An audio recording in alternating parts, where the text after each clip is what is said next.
Welcome, everybody. Many of you have already discovered one of the biggest truths that can happen is that by the end of day 2 of any crypto conference, the speakers don't smell good. That's why the first 2 rows are empty. Cool. We're going to do a bit of a workshop on how to run Dappnodes on the cloud. How many of you know Dappnode? Okay, for those of you, that's pretty good, that's 50-50. For those of you who do not know Dappnode, Dappnode is a free open source software that you can install in your own machine. And you can turn this machine into what I would say, it's a pretty good node manager for running validators, for running any sort of like crypto or Web3 infrastructure. Now I'm going to show you exactly what do I mean with that. And I'm going to show you Dappnode. So Dappnode, right here. Dappnode is as I said, free open source software. And you install it in your machine, and it allows you to run Web3 infrastructure. And you do that by providing us with this Dapp store, where you can just choose the type of nodes that you want to run and the type of infrastructure that you want to run. Now, most of us want to, when we think about running infrastructure, we also think about running validators, meaning to do something that provides us with some sort of reward to do some work for the network. Unfortunately, this is not super easy sometimes. It's not extremely complicated, but most of us, or if you're like me, you're kind of lazy and you prefer to have something nicer that does not make you fight against the terminal that you don't fully understand. So if there is an easy way of running a node, I'll take it. And this easy way is basically going here and clicking for an execution client, a consensus client, putting your remote signer, choosing your relayers for MEV Boost if you want to use MEV Boost, and clicking apply, and then you're going to be running a validator. And that happens for several chains. That happens for Ethereum, Gnosis chain, Luxo, etc. Not only this, but it's also kind of like a neat way. It has like a few features that make it very accessible for everybody. Like it has a VPN, meaning that you're supposed to be installing this in a dedicated machine. You're supposed to be doing this in a dedicated machine, and I cannot see this because I've got the timer. So let me just do it like this, so it's below the timer, and now I can see the rest. Cool. So Dappnode, as I said, is free open source software, but you need a dedicated machine for running it. Anybody knows why you need a dedicated machine to run Dappnode or to run validators? Why cannot you run it on your laptop? Because it has to be online 100% of the time. Once you close your laptop, it goes offline, you stop validating, you're not earning rewards. You might even get penalized, right? So you need a machine that's connected all of the time. Where do I get this machine? Well, I mean, you can get it yourself. You can just get a small factor PC. You can install Dappnode on it, and you'll have this UI that we have seen to guide you through the steps that you need to do. Otherwise, you can buy a pre-installed machine from us. And we have these machines that you can buy, and they come pre-installed. They're plug-and-play machines. They come pre-installed with Dappnode, and you can just plug them to your router, plug them to the power, and they will emit a hotspot, meaning that there'll be a Wi-Fi network in your house called Dappnode Wi-Fi. You connect to this with your laptop, and you follow the instructions, and you configure the whole thing. So that's kind of neat. It also includes a VPN. Anybody knows what a VPN is? It's a virtual private network. You are absolutely correct. And basically what it does, it creates a tunnel between the traffic that you're doing through the internet, and it basically makes your computer think that you are in a local network, in this private network, and you can communicate with your Dappnode. So see, I'm connected to a Dappnode. I'm connected to a Dappnode here, but it's not this Dappnode. We said that it's in a dedicated machine. It's not on this laptop, right? And it is in a machine like the ones that I was showing you that's at my dad's house. And I'm connecting to this machine, and I can access and manage my node from no matter where in the world I am. No need for SSH, no need for strange protocols, no need for terminal. Again, that's the main goal, is to bring make it technologically accessible for everybody to be able to run a node. More neat things that we have. We have this Dappstore that you have seen. It's a completely decentralized. Oh, you're a legend. Thank you. The timer just moved a little bit, so I can see the rest of the screen. So you can see this Dappstore, and this Dappstore is actually, as far as I know, maybe the first. It was 2018 when it came out, so probably the first completely decentralized Dapp store that has ever existed. And it's basically a repository on the Ethereum blockchain that says the list of the packages that are available for you to download. And under that repository, there's an IPFS hash for the content of this package. So basically, you download a Docker image. When you click here, let's just see an example. Let's go for a Hopper package, for example. When you click here on install, it'll ask us for the parameters that we want for our nodes. OK. And we'll just basically fill this. Let's do this. Which one do I have? I don't have Nethermind. Which one do I have? Well, basically, you just configure this, follow the instructions, configure the Hopper nodes, and go on to submit, and you'll go into installing this package. What happens when you install this? Let's install Rotkey, for example. There's also the Rotkey team around here, and it'll be slightly less configuration. So you see that it's starting to download. Where is it downloading from? It downloads from IPFS, on which you also have a node inside of the Dappnode. So you actually never have to connect to a server that we control. You just need to read the blockchain and read IPFS, and you're basically downloading all the software that you want. So kind of neat, but this also allows us to do one particular thing. It is when the package developer, when the app developer, the Dapp developer, pushes an update of the Dapp itself, your Dappnode is constantly monitoring for events in the blockchain, and it says like, hey, there's an update. And hey, this is the IPFS hash. So if you allow him, it's always opt-in. If you allow him, it will download this package for you, and it will install it without any action that you need to take. And this sounds like kind of like, okay, my phone updates all the time. My laptop updates all the time. But this is managed in a completely decentralized way, without Apple pushing an update or without anybody pushing it, all through completely decentralized networks. And I think that's kind of cool. It's kind of cool for two reasons. Because maintaining Web3 infrastructure has always been traditionally quite a pain in the ass.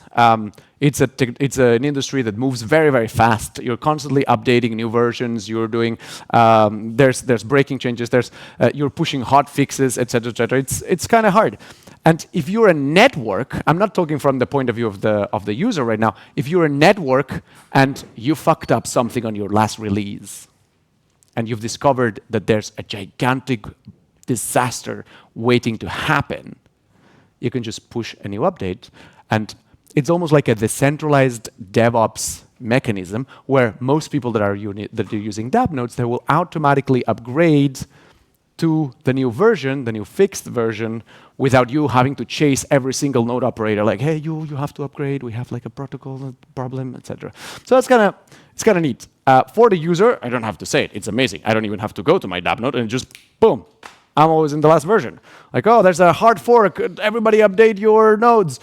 I updated 2 weeks ago. What are you talking about? Like my Dappnode outdated for me. I didn't have to take care of anything. Okay, so now you guys know what Dappnode is. So we can close Dappnode. Because we're not here to talk about Dappnode.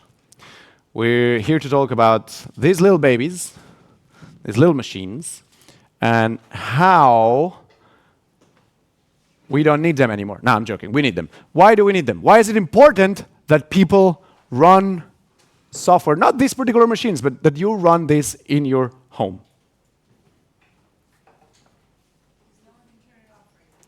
No one can turn it off for you. No one. Huh? Resilience. That's exactly right. So resilience. No one can like decentralization. But you know, decentralization is a spectrum where different properties emerge. What does this mean? It means that I can have a system that is completely Byzantine fault tolerant. It's the most perfect, well-designed distributed database in the universe, but I only have one node. Does it matter that it's Byzantine fault tolerant? Fuck no. It doesn't, like, you only have one node, so if this node goes down, the whole system goes down. You get two nodes. Oh, you get a little bit of data redundancy. That's great. You have three nodes, but they're in different countries. Okay, so maybe if somebody wants to shut down your network, and it's, let's say, a government, maybe having in 3 different jurisdictions is useful. So you get geopolitical resilience. Maybe those nodes are in different power grids. This means that you get resistance to outages, resistance to natural disasters in these regions. And you can see how this is a spectrum, right? Decentralization itself. And there's a lot of confusion here about, like, what is decentralization? Well, it's a spectrum where different properties emerge. You didn't come here for the philosophical talk, huh? But, well, here you have it. Other points on decentralization. What if there's a zero-day exploit in a particular type of hardware, in an Intel NUC? Well, it's good to have decentralization on the type of hardware that you're running as well. What if there is a zero-day exploit on the Golang compiler? Well, you better not have an entire network running on Geth. Maybe you want other types of languages. Sorry. So again, all of this to say, decentralization, a spectrum where different properties of resilience emerge. Okay. This is why it's important that you guys run it at home. Because running home staking or node running at home is probably like the gold standard of decentralization, because it doesn't, like, it requires a very, very low barrier of entry. This might seem like a fairly steep amount of money, but you can just build it yourself, or you can use an old laptop. You're paying for convenience here and to support the free open source software development as well. And because you're in different countries, you're in different places, so you need to run all this stuff. But sometimes we do not have a house, we're nomadic. Sometimes we need to switch houses, and we need to have our machine down for a few days or weeks, or sometimes there's a catastrophe happening and our Dappnode breaks down and we need to buy a new machine, and this machine needs to have, where am I going with this? Well, sometimes it's okay to put your Dappnode in a cloud. And this is very important. This is a lot better than putting it in a cloud, having it in your own home. Why? Because of this spectrum of decentralization that we've spoken about. But it's okay to put your validators on the cloud, especially if you don't want to lose money, if you don't want to be if you don't want to have a lot of inactivity leak while your validator is offline. So, after years of popular demand asking for how can I put my validator on the cloud in the easiest possible way, we have Dappnode on AWS. Now, I know what you're going to say. You're going to say, Paul, you are always talking that all the nodes in AWS, if AWS goes down, if AWS bans crypto, you're going to be screwed. Yes, absolutely. That's why I'm saying, do it at home. And it's also not economically feasible for you to run a few validators on AWS. It's just going to cost you a lot of money. So do it at home. But if you need to, here's how you can do it without any command line. Excited? It's the most exciting thing you've done today. Come on! Okay, so we're going to go to Amazon Marketplace. AWS, not the marketplace of the things that you buy, not the Amazon Prime and all of these Fallout TV shows that you're watching and you're binging on. You're going to go to the AWS marketplace and you're going to search for Dappnode. Cool. There's two versions. One that's going to cost you $15 an hour, so don't recommend that one. And the other one is going to cost you $15 a month. So obviously this first one is a mistake, right? Don't do that. So you just go to this one here, and that's what's going to cost you per hour. So it's pretty reasonable. Again, how many validators do you need to run on Gnosis chain or Ethereum for you to make more than 0.35 cents per hour? Well, it has to make sense, right? This is why it doesn't really make sense to run it on the cloud, and you're a lot better off buying a 2,000 euros machine, which in Ethereum you can make in three or 4 months. Well, that's the price it is right now, maybe 3.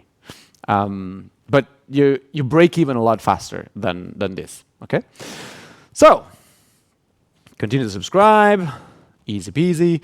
And you think, do we really need accept terms? Do we really need a workshop for this? And it's like, yes, because even if you are tech pros and you know AWS like the back of your hand, it might not be that easy for everybody to run this in AWS. And especially if you don't know how to use SSH and go into your instances and you're just like a hacker pro and going SSH into your machines, into your Amazon instances all the time. So we came up with a way of doing it without any SSH, any IP messing, in a way that you're going to get your WireGuard credentials to go into your Dappnode without ever touching command line. And yes, this is one of our North Stars. We want Dappnode to be the extreme facilitator for UX, for normal people, for everybody to be able to run nodes without having to learn shit that is honestly, not for you, of course, but for some people, kind of scary. And they don't have to learn. Like the same way most of us will never know how to do tap dancing. Let tap dancers do tap dancing, and let us do the SSH stuff. But we need something for the tap dancers to run nodes as well, okay? So now you'll have to wait 6 hours until the configuration gets accepted. No, I'm joking. I hope not. Didn't know that I had to subscribe to this software. Okay, any questions so far? On decentralization, on Dappnode, on AWS?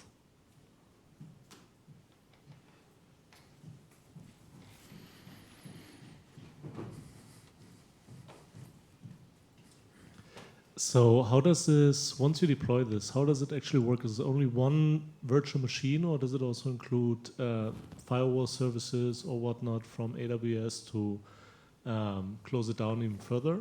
Yes, that's a really good question. You can configure all of this. We're going to see the steps for configuration later on.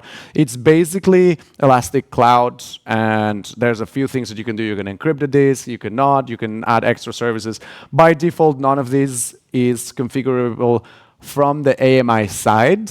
We take care of everything that's Ubuntu. So for example, you'll have a firewall, the UFW, you'll have all the stuff that is in Ubuntu by default, but things like disk encryption or things that have to do more on like the virtualization that the Elastic Cloud uses, that you can configure through the Elastic Cloud platform.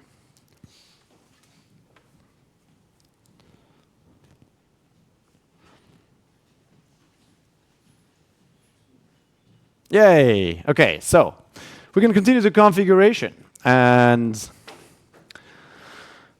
that's what we want. We want a Dappnode, and that's what's going to cost us. It's going to cost us if we use this, it's going to cost us like a fuck ton a month. Maybe we just want a cheaper one, eh? We can choose. I think, oh yeah, we can configure it later. So that's estimated if we use M1 extra large, that's going to cost us a lot of money. So we're going to try to choose a cheaper one. And here, we just from now, we just like continue, continue, continue. And here, it's very important that we go through launching it through Elastic Cloud. And you'll see why in a second.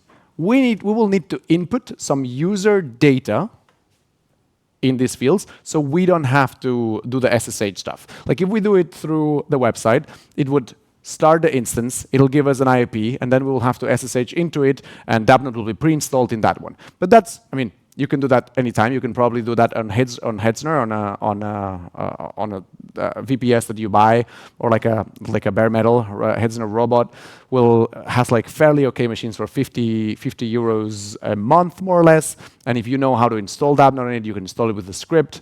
It's what I do. I have like a couple of Dappnodes like this, and that works. But remember that we're trying to do like something where I don't need to install anything. It's just like pre-installed for me, and I just need to follow a few instructions, and we're good to go. So,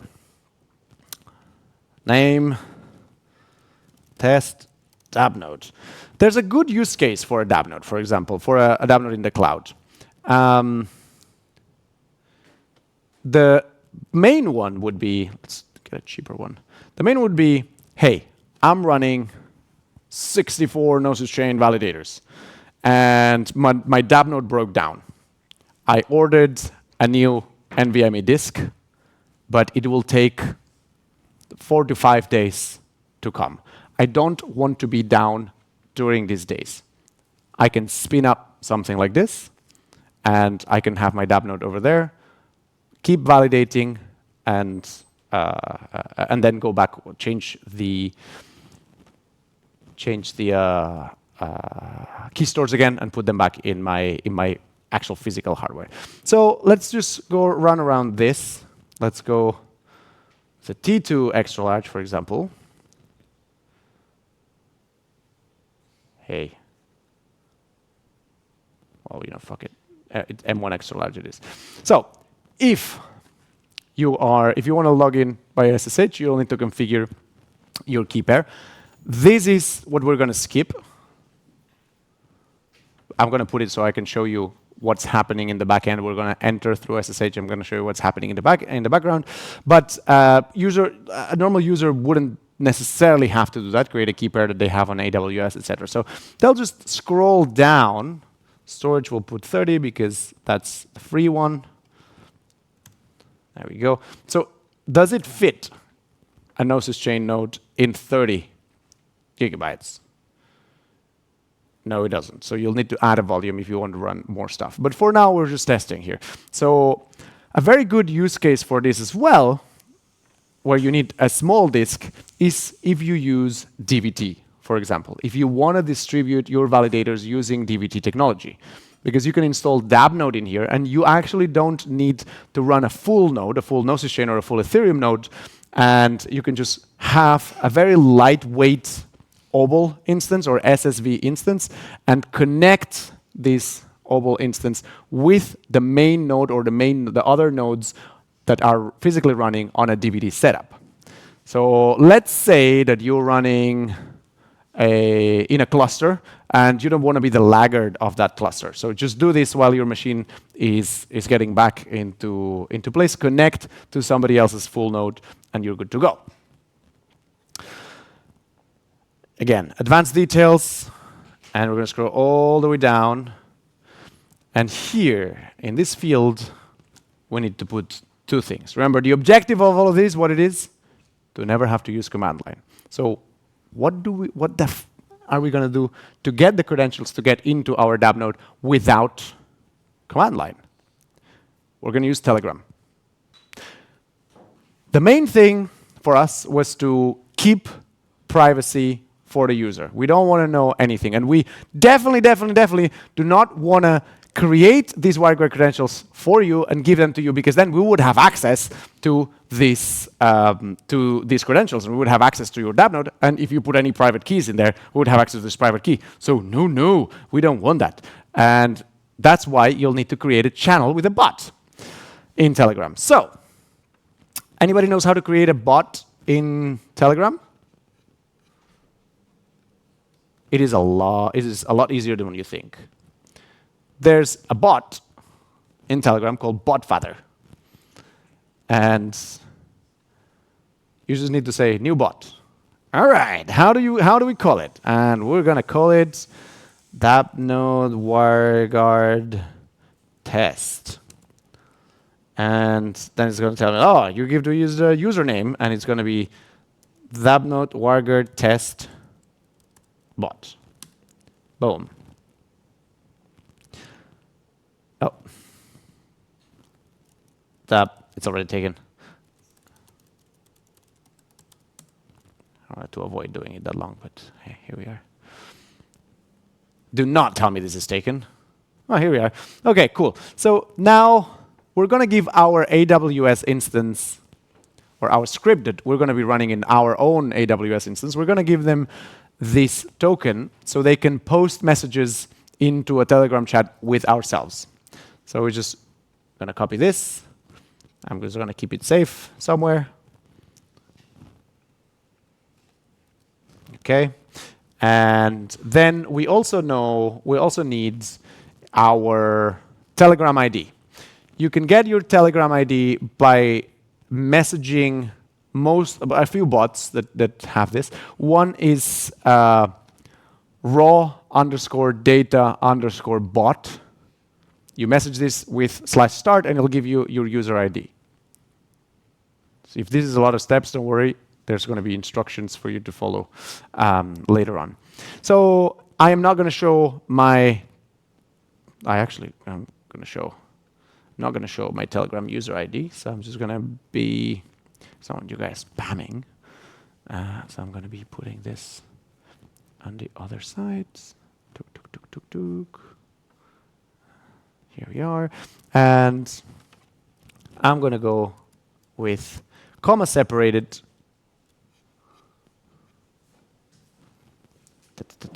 Comma separated the token and our user ID in this way. I'm going to go back here. My user ID is not XXXX, so I'm going to change it now. But I'm just going to put my user ID here that I got from the other bot. And then I'm going to go back. I'm going to put my real user ID now.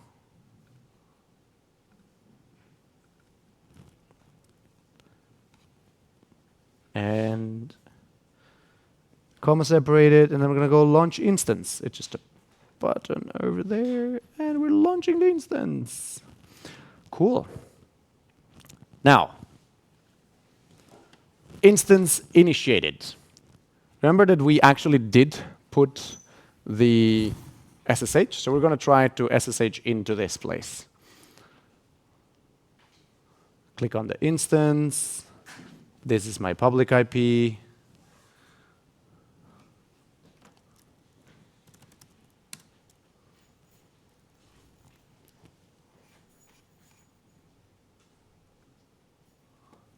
Okay.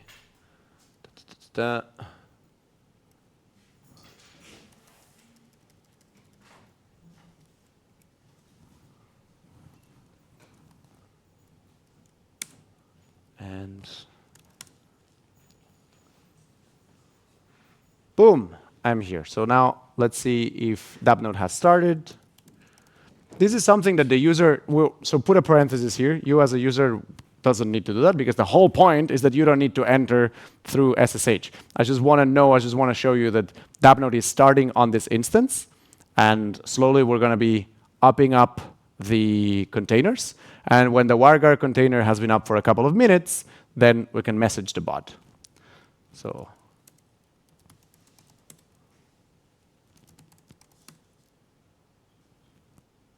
Uh-oh.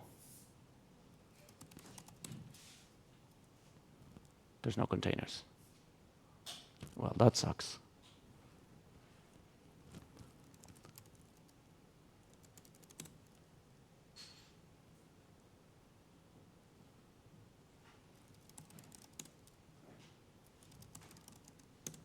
Compulsively putting Docker PS. Okay, so that didn't work.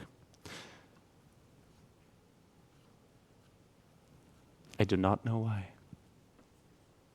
Sad moments for this Cool. Let's see. Well, we know that it's not going to work because there's no Docker containers running.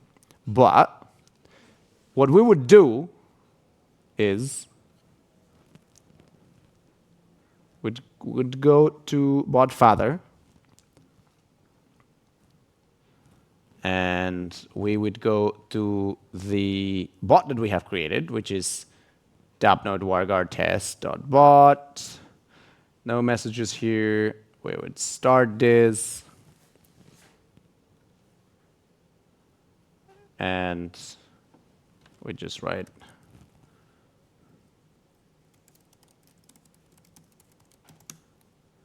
WireGuard credentials. But nothing's happening because it's dead. There's nothing, which is very sad.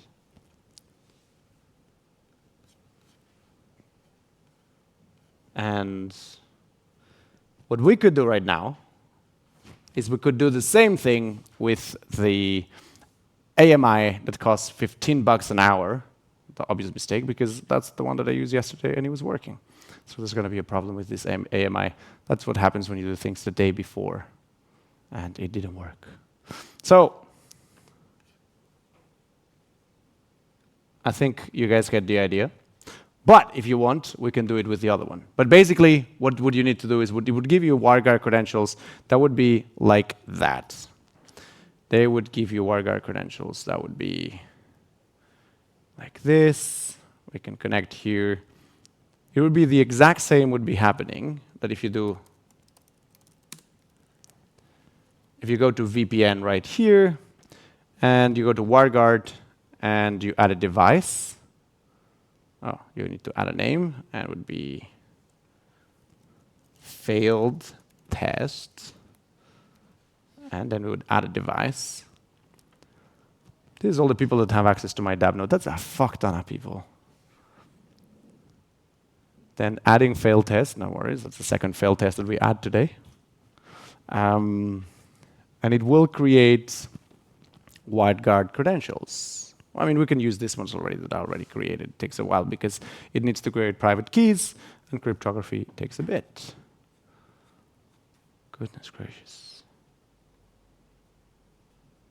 Adding failed test. Oh, failed test is added. Good. Get link. Nah, it's not working either. Okay, guys. It's not our day today.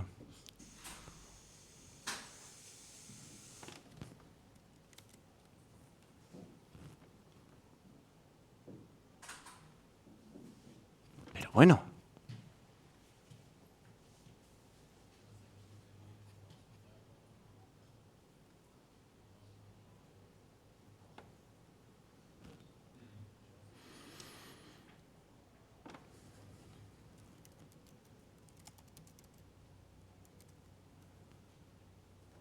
So we're going to add a third failed test. And here, you just get this QR code. You can scan this QR code, put it on your TunnelBleak or OpenVPN VPN client, and you'd be able to have access to my Dappnode. And this is pretty much what would happen with your Telegram. You would be sent this, you would be sent WireGuard credentials that you would add, and you would be able to access the Dappnode by putting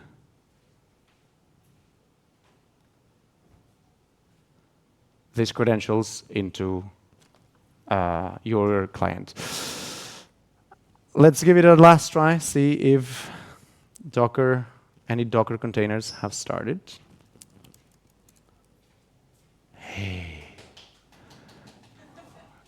Saved by that fucking bell. I did not have it in me. I thought it was not gonna happen, guys. I'm not gonna lie to you. I thought this was not happening. Okay, so it did happen. It's been running for a while now. All of these are the Dappnode containers. And now we can go to Telegram. And wait a minute.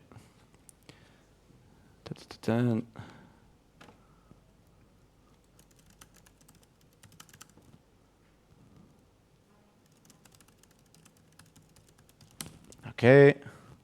So we are going to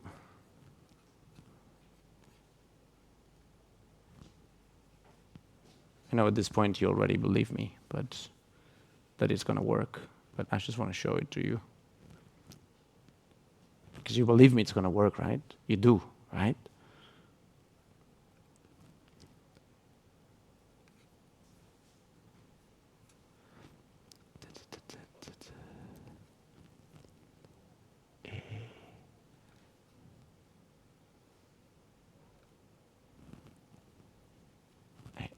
Oops. Pero bueno. There you go.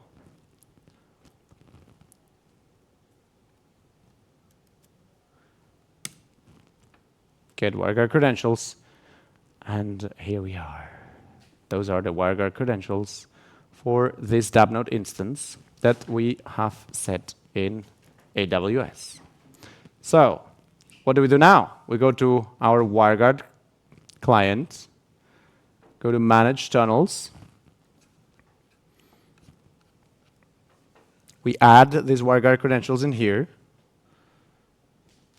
We're going to disconnect here. Boom, add empty tunnel. We're going to create those.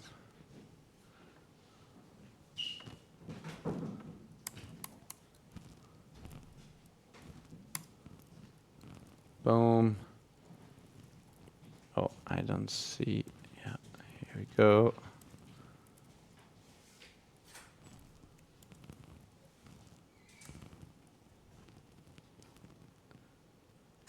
Save. Oh, sorry. AWS Dappnode. Yeah. Save it. Start it. Activating. It's active. So at this point, we wouldn't even know the IP of this, right? Like, probably we'd have no idea. We wouldn't have to have any idea. And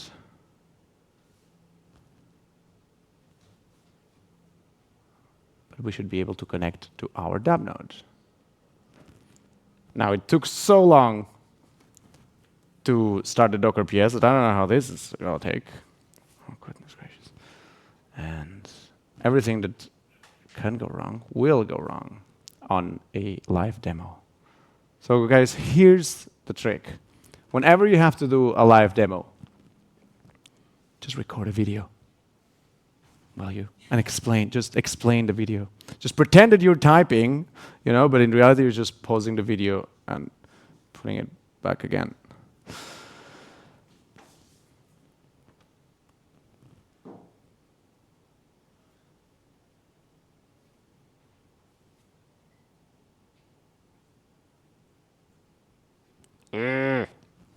Okay, let's see what's happening here.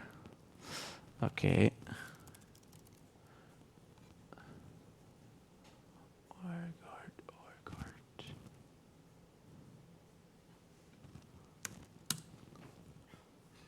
Here we are. All tunnels are now active. Well, not all tunnels are now active. No, this one.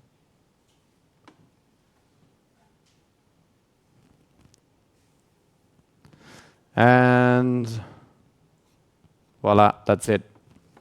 I'm giving up.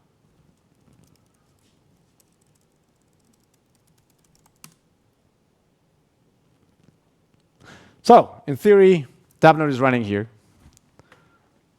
In theory, we have WireGuard credentials that would allow us to connect to this Dappnode. But then you don't. But you should be able to. And this will be more polished by the time you guys try to do it on AWS. Now, questions. How do you connect? Well, WireGuard. Do you know?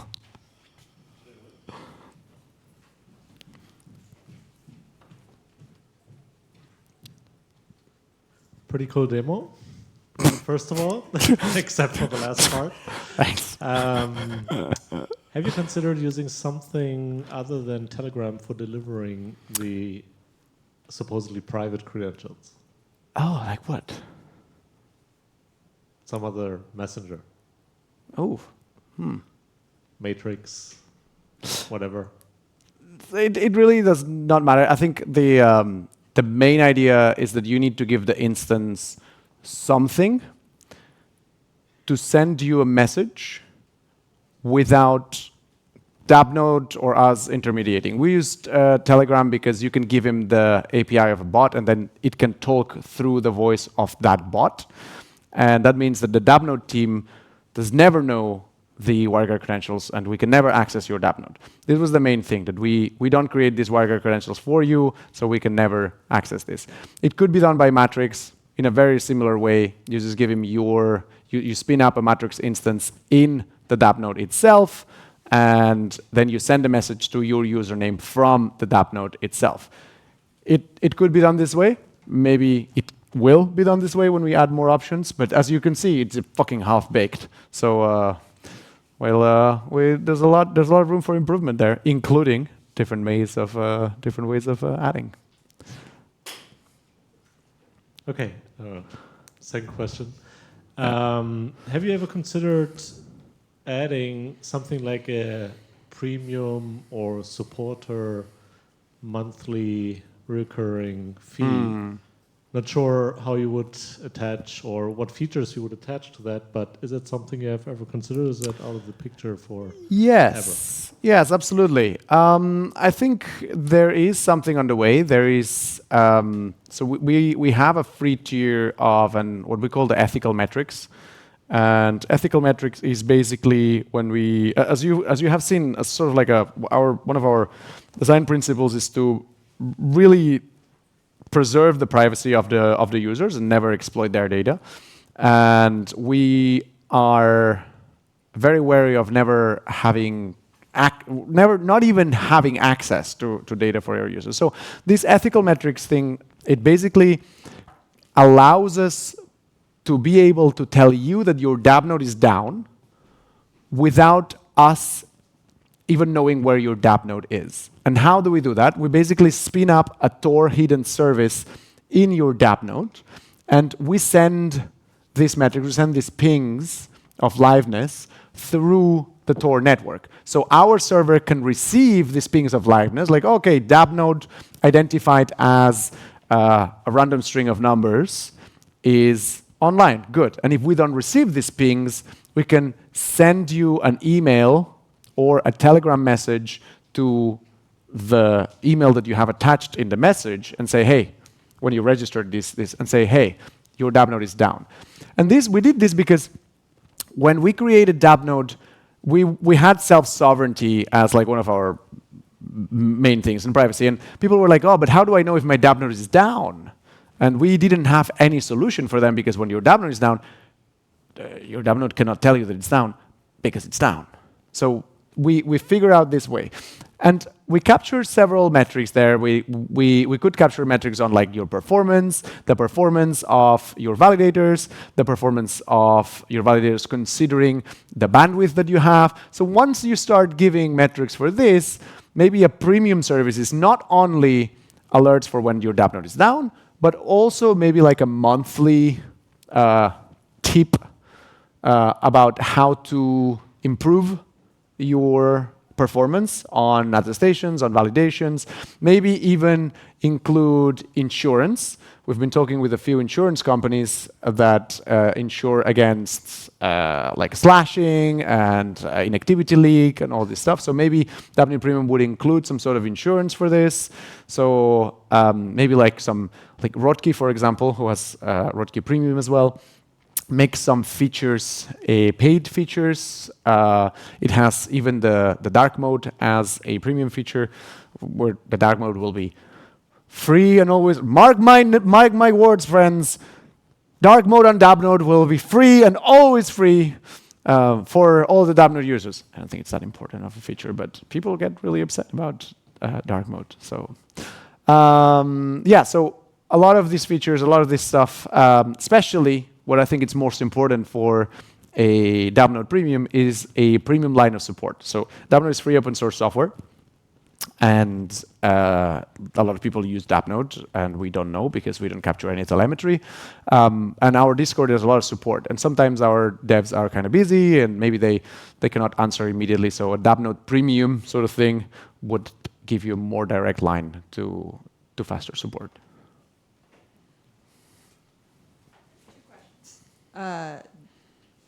Why didn't it work? Exactly why?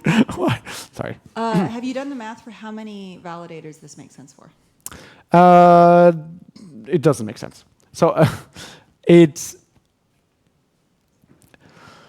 going back to the Dappnode premium premium situation. I think a very good use case for this is, so first of all, it can make sense. Of course it makes sense. Why do we know that it makes sense?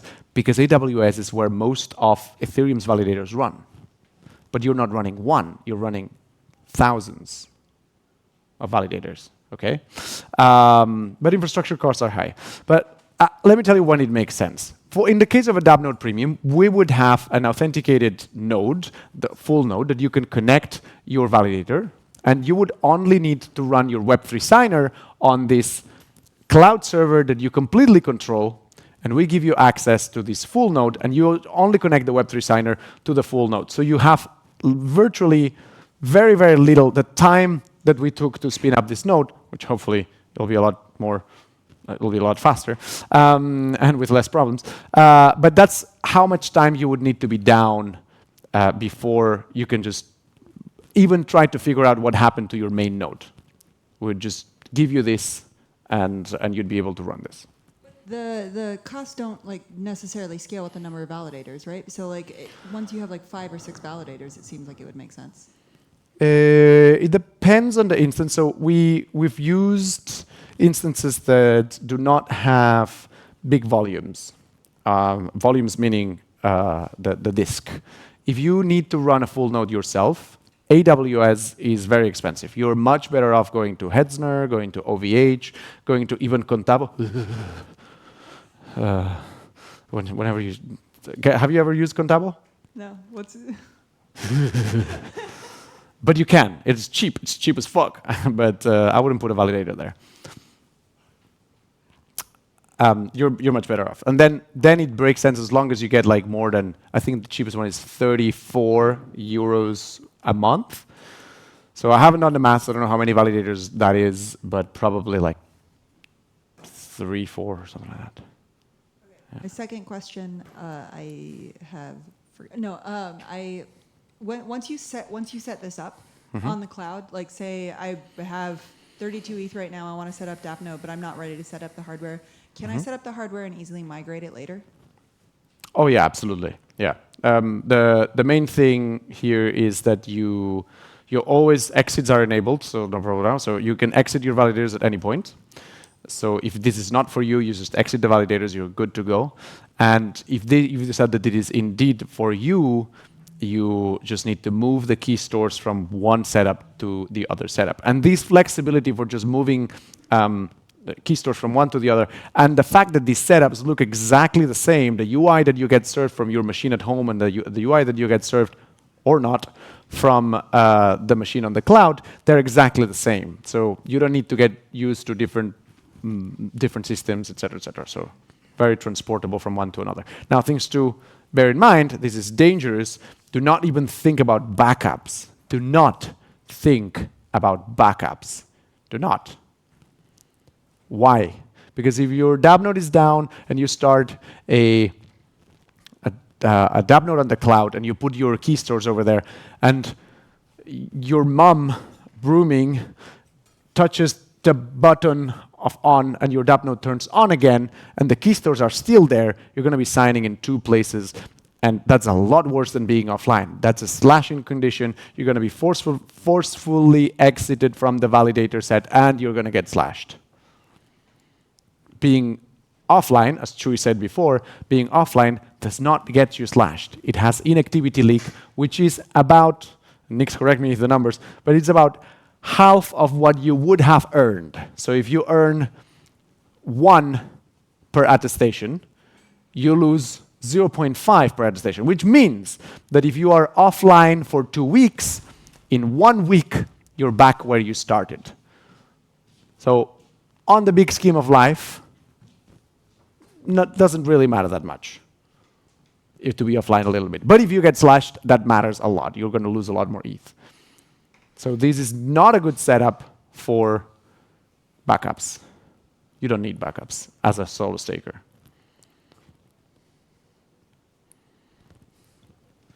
So coming back to the what you talked about, the premium features or possible premium. You just want to give us money, don't you? You just want to pay for. That's great. No, but what I see, not often, but with a few Dappnode users, is obviously they don't know anything about hardware, right? Yes. That's the reason why you buy Dappnode in the first place. Yes. So there's often improvement potential in the setup they're running, possibly configuration of the packages, or even file system, whatever configuration. Maybe even the SSD is dying or whatever.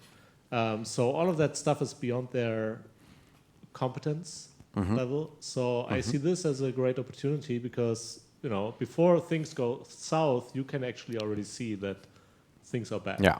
And that's where I see opportunity to actually provide very good insight and help people while they're already running Dappnode, because otherwise your only touch point is at the sale. Yeah, absolutely. I think one of the things that's happening a lot is that people put their Dappnodes like under a table or in a cupboard with no ventilation at all, and for some reason, it just accumulates dust, the fan gets full of dust, and it cannot ventilate properly, and the temperature goes up, and this is bound to end up breaking your hardware. It's just going to shut down at some point. So if we detect that for a few days your temperature has been constantly high and it does not go down, we could just go like, hey, we've noticed that your Dappnode is pretty hot all the time. Are you sure that you have it in a well-ventilated place? Are you sure that you do something like this? So this type of preventive measures would be extremely, extremely good. This is a really good point.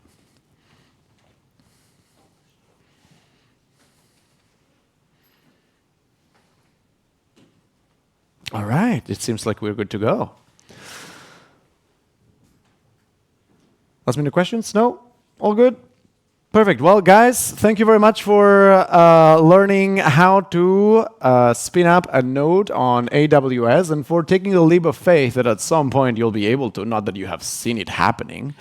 But yeah, I mean, it was only the last step that didn't work, right? So thank you very much.